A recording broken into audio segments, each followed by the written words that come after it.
आदिती, हे सगळं काय सुरू आहे ग?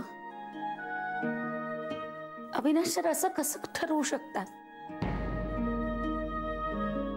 यांना अरविंदना काढणार आहेत? अगं, ज्या माणसाने इतकी वर्ष प्रामाणिकपणे काम केलं त्यांना फक्त कम्प्युटर येत नाही म्हणून काढणार आहेत? हे चुकीचं नाही वाटत तुला? मला ना खरं तर अरविंदचा चेहराच बघवत नाही. केवढं टेन्शन आलंय अगं त्यांना. 2 मुलं आहेत, त्यांची शिक्षण अजून बाकी आहेत आणि यांना कसं होईल सगळं? आदिती,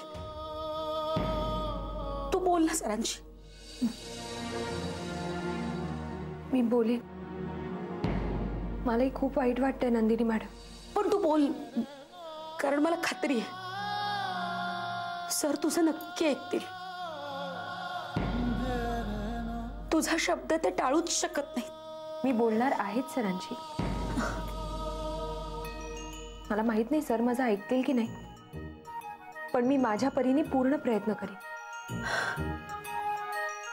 मला माहिती आहे आदिती, तुझे प्रयत्न फुकट जाणार नाहीत. मला खात्री आहे सर तुझं नक्की ऐकतील.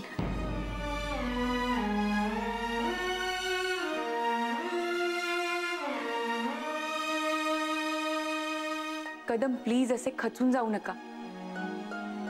अहो, काहीतरी मार्ग निघेल. आणि नंदिनी म्हणाली आहे ना, ती बोलेल आई साहेबांशी.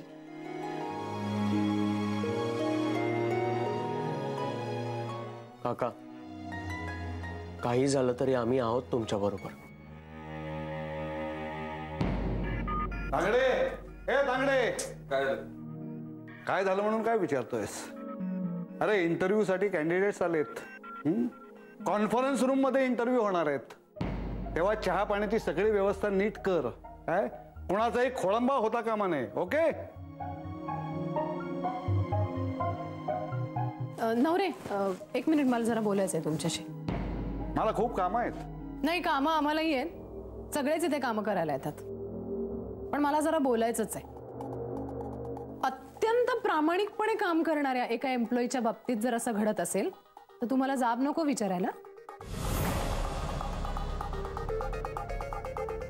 तुम्ही मला जाब विचारताय? हो, कारण एवढं सगळं होत असताना तुम्ही एका शब्दानेही बोलला नाहीत नवरे.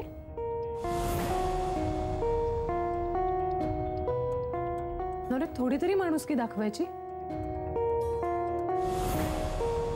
इतकी वर्ष काम करताय ना तुम्ही आणि काका एकत्र. त्यांना पर्सनल लेवलला सांगायचं. त्यांना आज कळतोय हा डिसिजन. इथे माणसं इंटरव्ह्यूला येऊन बसल्यानंतर. हे बघा, तुम्ही मला शिकवू नका. मी काहीही लपवून केलेलं नाहीये. विश्वास बसत नसेल तर विचारा तुमच्या कलिगला. हा, जिच्या सोबत तुम्ही इतके दिवस काम केलं.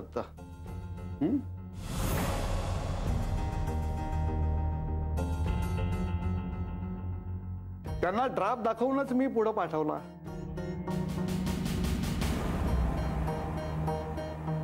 त्या व्यक्तीने जाहिरात नजरेखालूनही घातली होती. कोडी कसली घालताय? कोणाबद्दल बोलताय तुम्ही? दुसरं कोण? ह्या सगळ्याचे अधिकार सध्या कोणाकडे दिले जातात हे तुम्हाला नव्यानं सांगायला नको ना रजनी मॅडम? अदिती,